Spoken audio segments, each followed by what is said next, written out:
Mesdames et messieurs, bienvenue à ce rendez-vous de l'information sur ESAE Télévision, le sommaire. Le parti politique Force Kori pour un Bénin émergent a obtenu son récépissé définitif il y a plusieurs jours au ministère de l'Intérieur et de la Sécurité publique, conformément aux nouveaux tests qui régissent le fonctionnement des partis politiques au Bénin. Une nouvelle appréciée par l'ancien secrétaire général du gouvernement, Eugène Dossounou. Des précisions dans un instant. L'insomnie est un trouble de sommeil qui touche bon nombre de personnes. Dans cette édition, découvrez les causes de cette maladie. Il y a 5 ans aujourd'hui que le monde de la presse béninoise a perdu l'un de ses membres. Il s'agit du journaliste François Messon. Papa. Oui, ma fille. Tu sais, je t'ai dit qu'après mon bac, je veux devenir journaliste reporter d'images, non? Papa, tu penses m'inscrire où? ESAE. ESAE, papa. Waouh! Maman, maintenant que j'ai eu le bac, je veux faire les finances et trésors. Tu comptes m'inscrire où? ESAE, mon fils. ESAE? Oui, maman! Papa, Oui. tu sais qu'après mon bac, je veux être diplomate, non? Et tu comptes m'inscrire dans quelle université? Mais ESAE, naturellement. ESAE? À ESAE, vous êtes bien formé dans les filières comme administration du travail et de la sécurité sociale, administration générale et territoriale, administration des impôts, gestion des marchés publics, planification et développement local, droit et sciences économiques et de gestion. ESAE, c'est aussi sa télé numérique ESAE TV et son journal L'Informateur. ESAE, c'est à Bedjromédé, 3e rue après le carrefour 16 ampoules allant à Jericho. Numéro de téléphone 98 98 14 00 96 80 55 11 90 93 65 21. ESAE, l'excellence a un nom.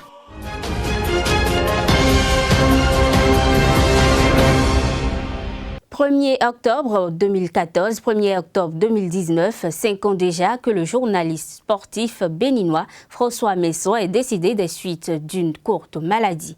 Pour rappel, c'était un co-animateur de l'émission Actu Matin sur la chaîne de télévision Canal 3 Bénin. Eugène Dossounou, ancien secrétaire général du gouvernement et haut conseiller au Conseil économique et social, a été reçu par Nadège Diwan sur l'émission hebdomadaire L'Invité.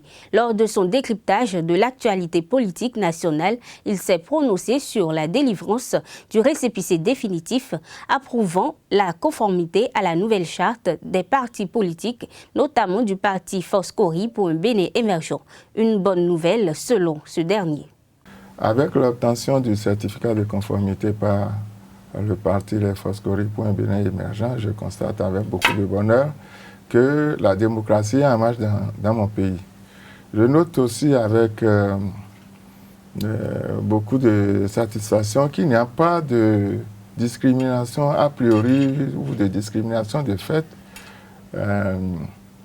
observée par le ministère de l'Intérieur à l'égard de telle ou telle formation politique. Pour peu qu'une formation politique veuille se mettre en conformité avec les dispositions de la charte des partis, eh bien, le ministère de l'Intérieur est disposé à lui délivrer le certificat de conformité. Je voudrais profiter donc pour féliciter le parti Force Kori pour un Bénin émergent. C'est vrai, nous sommes des opposants, mais si ton opposant fait bien, c'est toujours heureux de lui adresser les félicitations. Je voudrais donc les féliciter pour avoir fait la démarche qu'il faut pour obtenir le certificat. Désormais, ils ont une existence légale et peuvent animer la vie politique comme toute autre formation politique. Et tel que je vois, je me dis quand même que ce n'est pas ce qu'on aurait souhaité dans une famille politique. Et peut-être vous allez nous demander, n'est-ce pas pour ces raisons-là que nous, entre-temps, nous avons décidé de nous mettre de côté pour voir les acteurs évoluer et voir comment ça va aboutir. Je note que le leader charismatique du parti FCBE, aujourd'hui, la partie qui est parvenue à obtenir le certificat de conformité n'est-ce pas, a comme président d'honneur le même leader charismatique que ceux qui sont contre Bien sûr. le La récépissé, démarche entreprise. que ceux qui sont contre la démarche entreprise. Mais il y a, à mon sens, lieu que ce leader charismatique prenne les mesures qu'il faut pour ramener de l'ordre autour de lui. En faisant quoi déjà? C'est à lui de savoir ce qu'il peut faire pour réunir ses enfants. Moi, je ne suis pas à sa place.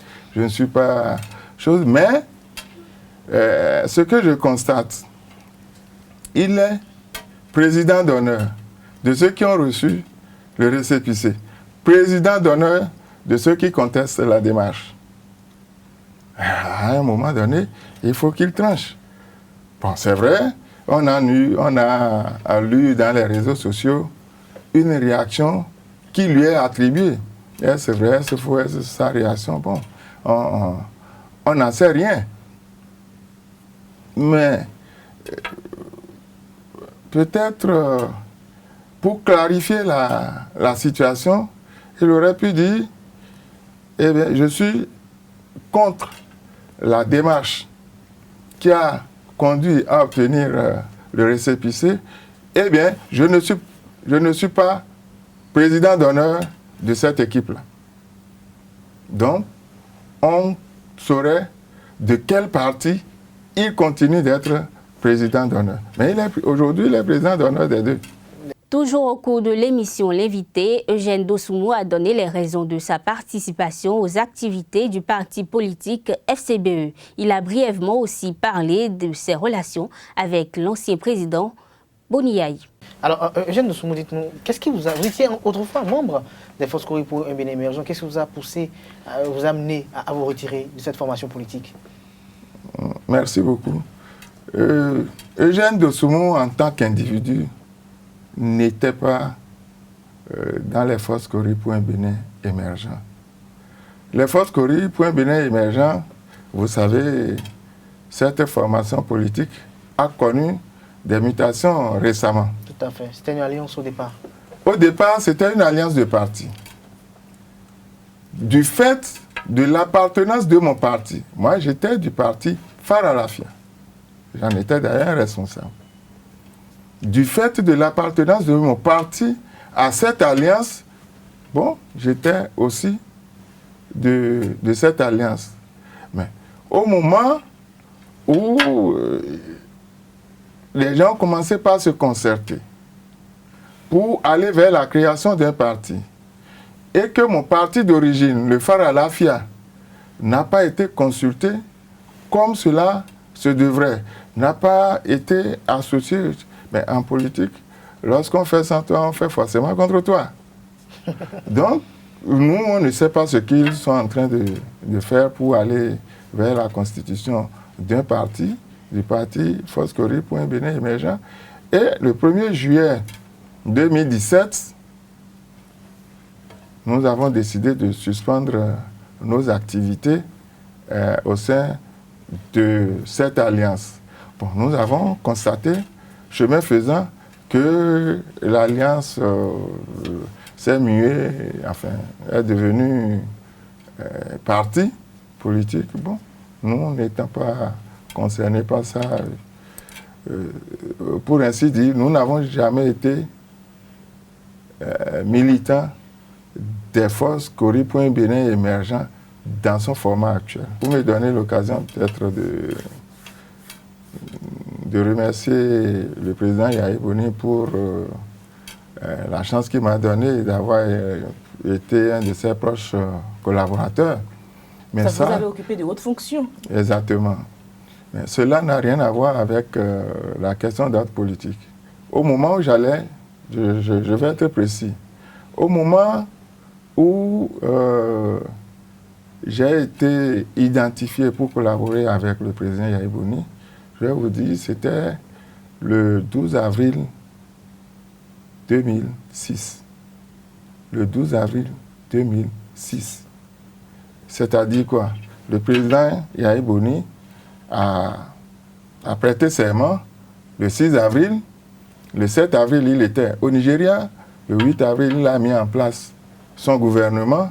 Le 12 avril, je faisais partie d'un certain nombre de cadres qu'il a invités pour travailler avec lui, individuellement, sans chercher à savoir quelle était la formation politique. La formation politique d'origine, à quelle formation politique j'appartenais. Donc, nos rapports n'étaient pas d'ordre politique. Et je comprends que durant toute ma collaboration avec lui, je ne sois pas de son carré, n'est-ce pas, très rapproché, qui décide des questions d'ordre politique. Donc vous étiez un cadre purement technique. En tout cas, j'étais secrétaire général du gouvernement avec tout ce qui entourait cette formation. Le secrétaire général du gouvernement n'est pas... si on veut lui faire l'honneur, on lui fait l'honneur, il assiste aux réunions à un niveau donné, mais sans voix délibérative.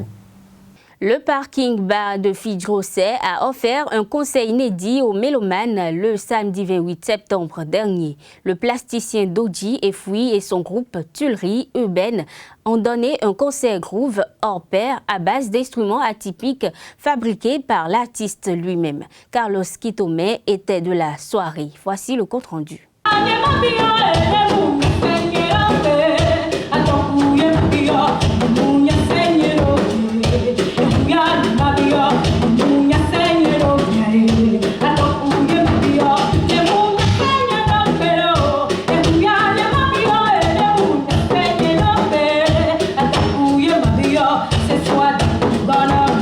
Ces tuyaux, cette bouteille de gaz, ces gouttes et ces tapettes produisent des sons agréables à lui, tels que des instruments de musique moderne. C'est l'univers musical du Togolais Doji Efui et de son groupe Tuileries Urbaines.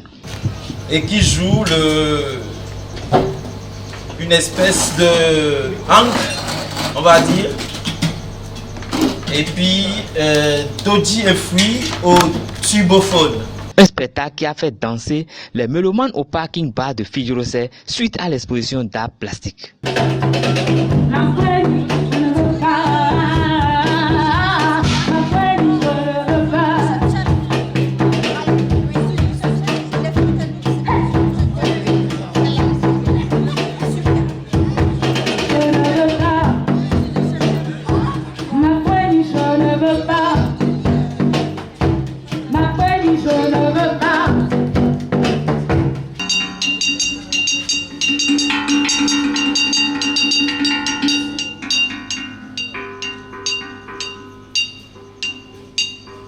Pour en arriver là, Doji Efui a dû franchir des obstacles. De ses débuts jusqu'à son émergence artistique, Doji Efui a fait du chemin, comme il le dit ici. Quand j'ai arrêté l'école, je voulais devenir artiste. Et ma maman m'a demandé de choisir un métier. Moi, je lui disais que je veux être artiste en fait. Et elle allait poser la question aux gens, être artiste c'est quoi et tout. Et les gens lui ont dit, ben, être artiste c'est quelqu'un qui dessine, qui fait les pancartes des salons de coiffure, ainsi de suite. C'est ça, être artiste et tout. Donc bon, après on m'a fait faire une formation en art publicitaire et tout. Mais de toute façon, moi au fond de moi, pour moi c'est pas ça l'art. Parce que l'art c'est quelque chose qui vient de toi, c'est l'expression de ton âme, de tes ressentis, ainsi de suite. Donc, et j'ai exercé ce métier et pas trop longtemps et j'ai décidé de créer par moi-même, de m'exprimer par moi-même. Donc alors là j'ai commencé par dire les choses à travers la peinture. J'ai expérimenté beaucoup de supports, j'ai travaillé sur la toile comme support. J'ai également utilisé par exemple la visseline, une matière que les couturiers, les couturières utilisent pour doubler les habits et tout ça. En fait, je pense que j'étais en quête de quelque chose. Donc, pour y arriver, il faut vivre l'aventure, il faut accepter, courir des risques, ainsi de suite. Donc, au fur et à mesure, bon, voilà, je pense que quand on a envie de faire des choses, on finit par trouver des idées, on finit par trouver des réponses à nos questionnements. Et donc, dans le temps, il y a eu plein de choses. Aujourd'hui, je travaille sur du bois parce que la tôle, la matière, m'intéresse et techniquement, j'ai envie que la tôle et la peinture aient un langage commun. L'art, c'est la vie. C'est la vie de tous les jours, c'est les ressentis. Et je suis quelqu'un de sensible, j'observe beaucoup et mon environnement proche me parle. Et quand je reçois des coups où je passe des bons moments, j'ai envie de retranscrire toutes ces choses-là que j'emmagasine en moi. Pour moi, au bout d'un moment, c'est comme un besoin en fait. Parce qu'il faut s'exprimer, il faut l'évacuer, il faut le dire. Quand on fait le choix d'être artiste, c'est parce qu'on a fait aussi le choix d'avoir un langage. Et ce langage vient des choses qu'on vit, des choses qu'on emmagasine et des choses qu'on a envie juste de dire. Et disons que quand on est artiste, on travaille comme tout le monde tous les jours. Et puis au bout d'un moment, on a envie de partager un moment où montrer ce travail aux gens, à un public. Parce que je considère que l'art, c'est tout d'abord la générosité. Et quand tu crées, je pense que c'est nécessaire d'avoir des vitrines pour montrer ce travail-là. Marlise Adjadoron a lancé le week-end dernier, à travers une cérémonie à Cotonou, les activités de sa structure de développement personnel baptisée Lise Coaching. C'était devant un parterre de parents, amis et invités de marque. À l'occasion, elle a eu à rendre un vibrant hommage au coach Patrick Armand-Poyon qui l'a marqué positivement. Ce dernier est selon elle une référence en Afrique qui mérite d'être célébrée constamment. Marlise Adjadoron au micro de nos reporters. Je l'ai connu, ça fait 10 ans que j'ai fait ma formation de coaching. Ça fait 10 ans. Mais quand j'ai fait ma formation de coaching, je faisais partie de sa première promotion au Bénin. J'ai banalisé le coaching. J'ai pris ça comme un simple papier. J'ai laissé ça. Je n'ai pas pris d'importance à cela. Et je me rappelle un jour, je crois que ça doit faire 5 ans, 6 ans, le grand coach a fait quelque chose au hall des arts. Je suis allée et j'ai demandé à le rencontrer. Je l'ai rencontré, il m'a dit, toi, tu as fait la formation et ce qu'on t'a donné, tu ne pratiques rien. Donc ne viens plus me dire, j'ai des problèmes, j'ai des problèmes. Je ne suis pas la solution de tes problèmes. Tu as la solution en toi-même. J'ai dit, mais coach, qu'est-ce que vous me dites comme ça? C'est pas bien. Il a dit, bon, c'est quelqu'un, quand il parle, quand il continue, il ne te regarde plus. Lui, il a fini de parler avec toi. J'ai dit, ok. Et là, j'ai commencé mes cours. J'ai commencé par faire des recyclages, sur recyclage. Et en décembre passé, j'étais là quand une fois, Maître Transcendé m'a dit, mais le métier de coach, là, tu ne veux pas faire ça. Ce n'est pas toi. Hein. Tu vas le faire, que tu le veuilles ou non. J'ai dit quel métier de coach. Moi, je ne veux pas faire ça. Donc, le truc a insisté. Et j'ai écrit au PM, le PM m'a dit, écoute ta voix intérieure et fais ce que ta voix intérieure te dit de faire. Et je vous avoue que j'ai commencé l'aventure. Ce n'est pas facile. Ce n'est pas du tout facile. En toute chose, il faut persévérer. Quand les gens disent, moi j'ai créé Lise Coaching à 0 financement, je n'ai pas des millions en compte en banque, mais j'ai créé Lise Coaching à 0 francs. 0 financement, j'ai créé Lise Coaching. Parce que je crois en Dieu, et je crois en moi, et je crois en ce que j'ai créé. Et je me dis, les difficultés, les obstacles ne sont que des escales. Parce que quand je quitte ici pour aller à Lomé, je fais escale à Ilakondi. Cela ne m'a pas empêché d'aller à Lomé. Donc, les difficultés, les obstacles, c'est des escales. Cela ne peut pas nous empêcher de ne pas réaliser nos rêves. Ce qui nous empêche de réaliser nos rêves, c'est nos pensées. C'est nos pensées. Et nous sommes limités. C'est nos pensées qui nous empêchent d'évoluer, d'avancer dans ce qu'on est en train de faire. Et l'autre, c'est le qu'en dira-t-on, le regard des autres. Ce que l'autre dit, ça m'importe peu. L'insomnie se définit comme l'absence de sommeil. Plusieurs facteurs tels qu'une inquiétude ou un excès de travail peuvent en être la cause. Pour plus de détails sur les causes de cette maladie, je vous invite à suivre le neurochirurgien Nabil Moussé, reçu sur l'émission Bien-être et Santé. L'utilisation des portables. L'utilisation des portables, effectivement. Puisque l'écran du téléphone, on est un peu, le cycle de sommeil est régulé chez chaque personne. Une fois que le cerveau capte qu'il y a de la lumière autour de lui, il n'envoie pas forcément l'information qu'il faut démarrer la procédure pour dormir. Donc l'écran de téléphone en fait partie. Il y a aussi le fait que dans notre chambre à coucher, on a des lumières trop blanches, trop claires, qui envoient un signal au cerveau que le soleil est toujours là, une lumière qui ressemble à la lumière du soleil et qui retarde ce phénomène-là. Il y a aussi le fait qu'on soit stressé. Il y a des personnes qui sont stressées de nature, qui prennent trop les choses à cœur et qui ont souvent du mal à gérer ce stress et qui peuvent avoir du mal à dormir. Et dans l'autre sens aussi, il y a les personnes qui sont hyperactives, qui courent de gauche à droite, tout le temps à quelque chose à faire et tout. Et ce sont souvent dus à des symptômes qui peuvent être des symptômes de l'hyperthyroïdie. Eux également, c'est des personnes qui sont sujettes à faire de l'insomnie.